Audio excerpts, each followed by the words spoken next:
This is the Fifth Estate Winning Headlines, your media police post. In this segment, we summarize some of the headlines that you might have missed this morning, and we take a look at the political pieces we call cartoons in this country. Today is the 11th of June 2020, and I am DM. I am JM. And I am GK, and in case you missed the headlines, here they are. In the Daily Nation, how budget cuts Ruto down to size. In the Standard, what's in the budget briefcase.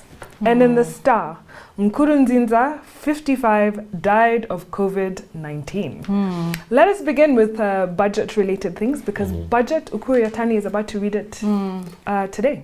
Yeah, so the Daily Nation is prophesying a rough year for William Ruto because his budget has been slashed by over 40%. Yeah. They do mention, however, that other budget lines have been cut across board, including the State House Affairs budget, which has been cut by 29%, amongst others.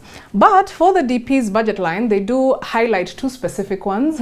One to do with travel, transportation, and the other entertainment and subsistence. Yeah. So are they cutting it down? They're cutting it down, but my question to the Daily Nation is, and so what is the point of this petty reporting?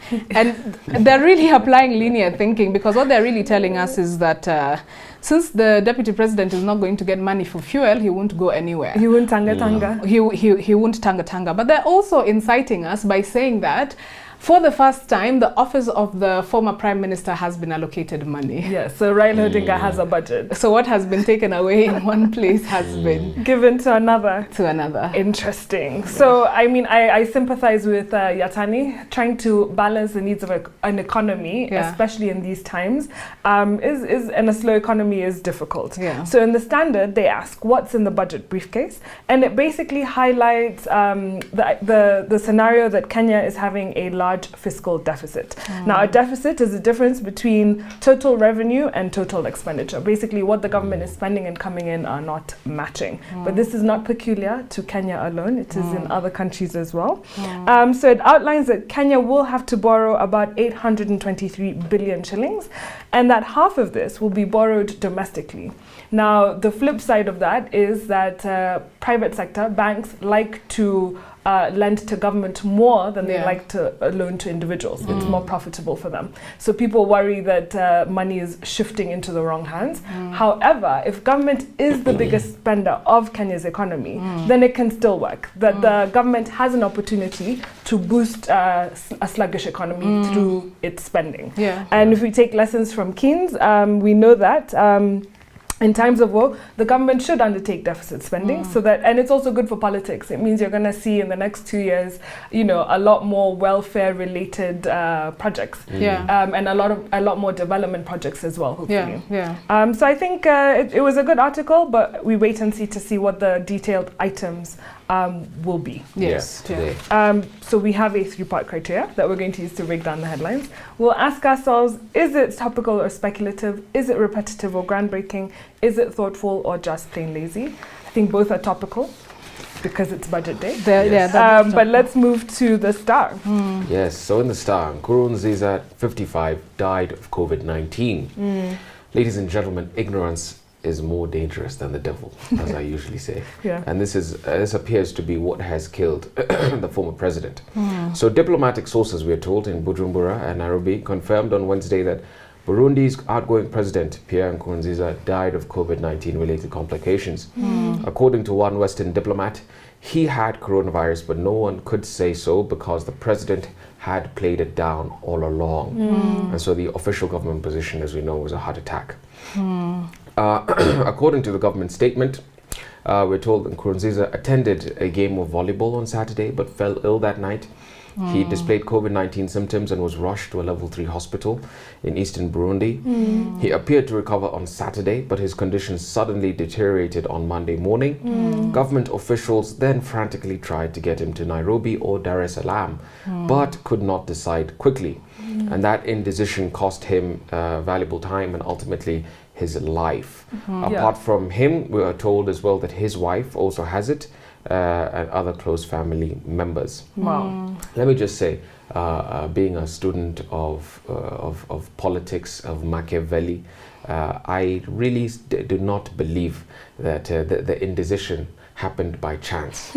I think they let him die. I think it was deliberate. It was time. It was time, and they saw this as a perfect opportunity to get rid of who they saw perhaps was going to be a complication in the country's succession. Going forward. Yes, they elected a new president, but with all these strong men, they're not really friends. It's all about interests. And he had perhaps tempted fate by declaring himself the eternal supreme guide after August, that he will be providing guidance to the new to the new president. Wow. But you're also not wrong about it probably not being an accident. Nkurunziza didn't travel outside of Burundi for years, except one instance when he drove to Tanzania.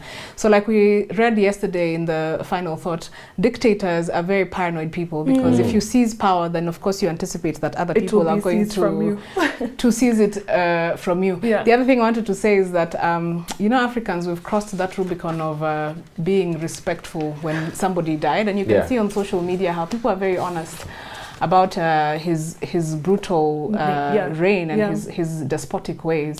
Apparently one thing that he's known for is his love for sport, particularly football and preaching. And if you played a game of soccer with him and tackled him too hard, you'd be arrested.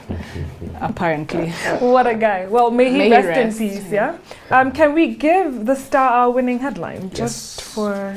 Absolutely, I think so too. It's a historic headline. And they're telling it like it is. They're not saying telling it. They're saying it was COVID-19. It was COVID-19. There we go. Let me toss the rest. Okay, on to the political pieces that we call cartoons in this country, where we also have a three-part criteria. We ask ourselves, is it humorous or dry? Is it satirical or pessimistic? And is it effective or just plain lazy? Shall we begin? With the Daily Nation, we have a petulant Mudavadi sitting on a fence, literally. I suppose describing his current indecision about forming an alliance. And on the farther side of the fence, you can see a nonchalant Raila with grass in his mouth. He's just relaxing. But the next to him is a twirl in sunglasses. And as per usual, he's tossing his phone over his head. But in front of Mudavadi is Wetangula, who was perhaps sitting on the fence as well, but he's fallen down. So like we can Humpty only Dumpty. so we can only see his feet. And Mudavadi is saying, if I fall, it's all Raila's fault. Wow. I like it. Very funny. I love Atoli throwing the phone. It is quite funny, but I guess he's also telling us that whichever direction he goes, the machinations will be by Raila in the background. In the Standard, we have caricatures of Uhuru and Ruto sleeping in a bed that is split in half, with a Jubilee Party sign above them that's been edited to read Hatuko Pamoja. Uhuru is thinking of Raila instead, and the bed has been sawed in half by a 2022 saw. The cartoon depicts the ongoing rift between Ruto and Uhuru over 2022, and how Uhuru's allegiance is now with Raila and not Ruto. I feel very bored by this narrative. It's very tiring. How many cartoons have we seen with Uhuru and Ruto in bed, in Jubilee pajamas, in parking with other people in the bed? I think it's not a new idea, and it's not adding any value. Can we toss the Standard just based on that? Very immediately. far away. And in the Star, we have the picture here, a tribute to Pierre Nkurunziza, the late, and so here he is in a vehicle on the Burundian flag, and rather than stars in the middle of the flag, which is typically what the Burundian flag has, Ozone has drawn COVID-19 cells. My goodness. 1964 to 2020. It was Nkurunziza on the car attempting to hide the cells on the flag. That's clever. I didn't even see that. It's very clever. I quite like this cartoon also because it's a tribute. It's a tribute and also making a comment. So it's between the Star or the Daily Nation. Do we go with the fence or Nkurunziza? Let's go with the Star. With the Star? The Star. Okay, there you have it. Our winning cartoon from the Star. And what is our final thought? And now our final thought. It's inspired by the book Why Nations Fail: The Origins of Power, Prosperity and Poverty by Darren Acemoglu and James Robinson. It was written in 2012. And the book is generally about two things. It's about the role of the state in economic development, and also the authors attempt to explain why some countries are rich while others are poor. And they begin by asking and debunking some probable causes to this answer, why some are rich and some are poor. They ask, is it geography, is it weather, is it culture, is it ethnic differences? So the authors show in the end that it is man-made political and economic institutions that underlie economic success or the lack of it. And an example they give to show that a factor like perhaps tribal differences does not matter, they give the example of Korea, North and South Korea. And they say that Korea generally is a very homogeneous country. Everybody has the same language, the same culture, the same history. But the people of North Korea are amongst the poorest on earth, and their brothers and sisters in South Korea are relatively rich. In fact, in actual terms, they are a wealthy country. So they say the difference between the Koreas is the politics that created completely different worlds. And I think, GK, you'll get into that later. So this book is based on 15 years of research. And the authors looked into systems that were historically wealthy and historically poor. They looked at from the Roman Empire, the Mayan city-states, the medieval Venice, and so on and so forth. And they came up with a new theory of political economy with relevance to today's big questions. For instance, has China built an authoritarian growth machine which will continue to grow at such a high speed that it would overwhelm the West? This book was written in 2012. So what is the answer now? Yes. So their answer is, to all the questions about economic wealth creation is inclusive political and economic institutions. However, I do think that in their 15 years of research, there's some texts that they did not look into in their literature review. They didn't look at Walter Rodney's How Europe Underdeveloped Africa, for instance. They didn't read Ha Jung Chang, and Walter Rodney's book was written 40 years before their book. They didn't read Ha Jung Chang in 2002 when he wrote about kicking away the ladder and how the West has kicked the ladder away so that developing countries cannot get to the same level that they are. They didn't refer to many other academic and historical evidence that show the trajectory of both the developed nations and the underdeveloped nations, the trajectory that was taken to show that even as they're saying that it is man-made policies and institutions that cause wealth, it is also deliberate man-made institutions and policies that cause underdevelopment and that cause impoverishment. So this book that also doesn't reference what Ha Jung Chang calls the unholy trinity, the World Trade Organization, the World Bank, and the IMF, and the deliberate policies that have continued to subjugate Africa economically, and other developing countries that cannot play on an even plane in international trade, for instance. So it would appear that the authors wrote this book in a parallel universe where colonialism did not exist, slavery did not exist, structural adjustment programs did not exist, and bad policies did not exist, and most of all, economic racism does not exist in their universe. So it's just theories based on prosperity, based on inclusion. So read it with a pinch of salt, definitely, as if you're reading an academic comic book. Very well put, dear. Yes, no, the narrative was very one-sided. So in chapter 3, they talk about the economics of the 38th parallel. And here they're talking about what DM was talking about, North Korea and South Korea. So after World War II, you find that these two countries level playing field in terms of development, but over 50 years later and plus, they have very different trajectories, where South Korea is much more prosperous than North Korea is. So they give a story about Hwang and his brother. So Hwang originally, and his brother originally from North Korea. One stays in South Korea. One stays in North Korea, one goes to South Korea. So Hwang is in South Korea, and he is having the time of his life. He's a doctor. He's prospering. He owns a car, a telephone, all those things. His brother on the other side in North Korea has a good job in the Air Force. However, even those with that privilege aren't doing that well in North Korea at that time. and he doesn't have a telephone. In fact, only his sister has a telephone, and his sister works in the Ministry of Foreign Affairs. And even so then, the phone is for the office. Yes, and even then, she can't use it without a code. So things are not looking good. Yeah. So Hwang says, okay, listen, 50 years later, we've met in the year 2000, and I want to give you some money. And Hwang's brother says, you can't give me any money. If you give me any money, they will take it away. So that's the sort of painting the picture between North Korea and South Korea. Now, he says South Korea has they say South Korea has living standards 10 times higher than that of North Korea. And the latter, so North Korea, has similar standards as sub-Saharan African countries. And people in North Korea also live 10 years less than those in South Korea. And he says the differences can only be explained by institutions, whether they're extractive or they are inclusive. Now, he says in South Korea, they adopted a model that had inclusive institutions. So basically, they respected private property, the markets were open and people could trade.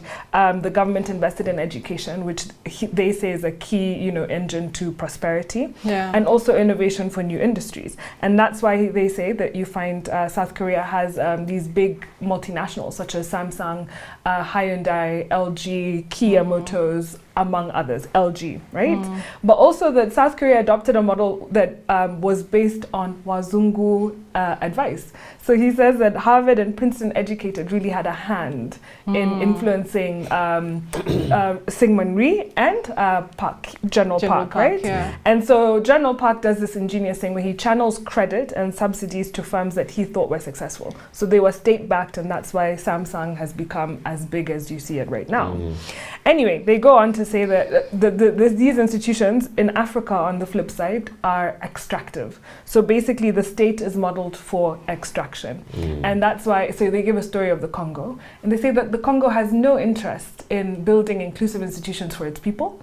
It has no interest in seeing its people prosper because the elite only want the state to extract for itself. And the international community as well are part of that coalition who do not want to change the system to be more inclusive. Absolutely. Exactly, right? And so I think the part that they leave out is that the extractive state has choice architects that come in and plunder resources in the Congo. And they also, like you're saying, have no interest in changing the status quo.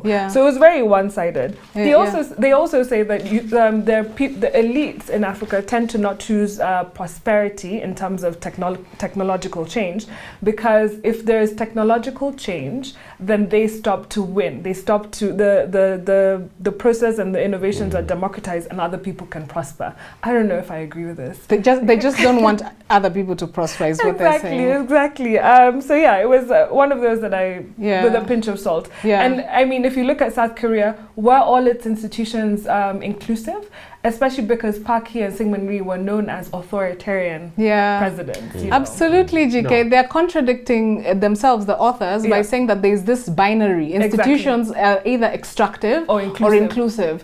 But General Park's government was neither of those. But they're also giving South Korea as an example of an economy that, because of Park's policies, is now successful. Exactly. Doesn't make sense. Let me also offer my critique to that thesis that economies, in order to develop, must have pluralistic and inclusive institutions.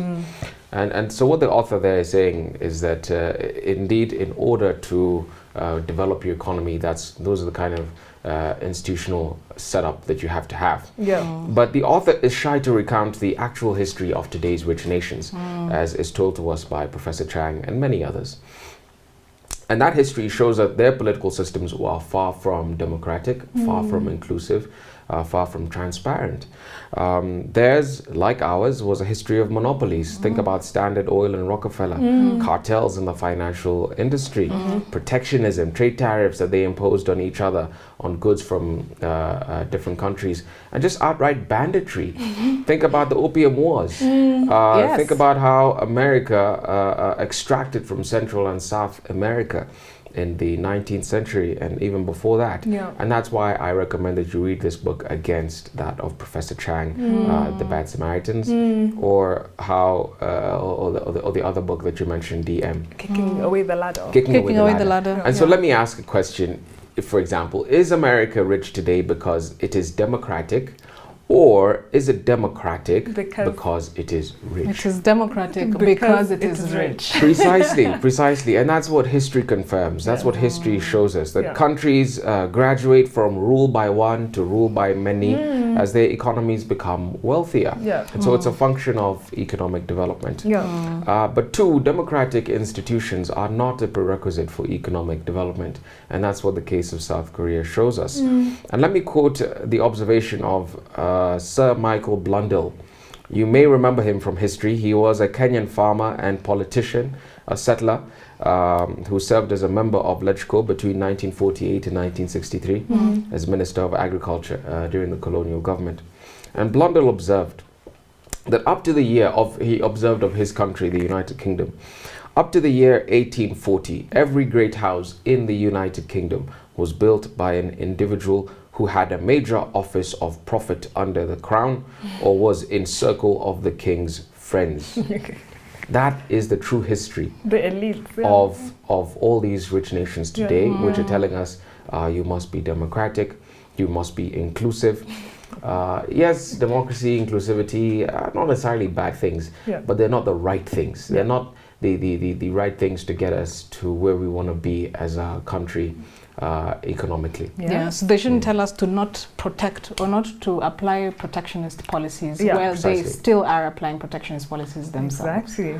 Wow, I love that. So on a day where we had a winning headline and a winning cartoon from the Star, tribute to Nkurunziza, the late, I want to leave you with this. As we prepare for today's budget and the impact it will have on all of us, John Maynard Keynes told us, if you owe your bank 10,000 shillings, you have a problem. But if you owe 1 million shillings to the bank, then it has a problem.